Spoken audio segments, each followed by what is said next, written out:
Hey, while I'll look like dew because I feel like dew. I forgot to turn on my mic when making this, so please enjoy storing and rehanging light strips with a headache abridged. I have these LED light strips that were in my room at our last house, but I told my kid that if homework went off without a hitch, I'd give them the light, so now, headache or no, I gotta keep good on my word. What I'm doing right now is putting two-sided tape on the old lights so I can reuse them despite the adhesive getting dirty in the move.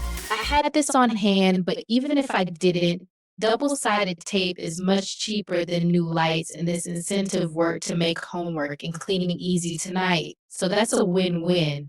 Just put the tape on the old adhesive side, then press well onto the wall or ceiling. Our ceiling is textured, so I have to push especially hard.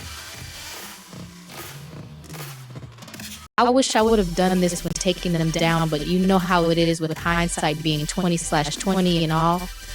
If you don't have a protective layer, I recommend adding the tape to this in small sections no longer than one arm before applying it to the wall or ceiling so that you don't risk it bumping into and sticking to the wrong things.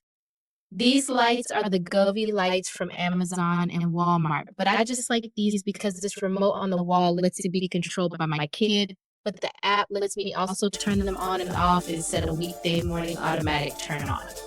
Over 30 minutes, these lights will gradually get up to full brightness on weekdays for a pleasant wake up.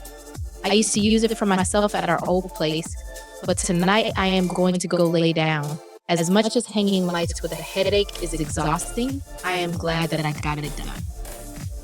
Hopefully my kid likes the way these turned out, but that's all I got in me today. Thank you for watching, and I hope you remember to put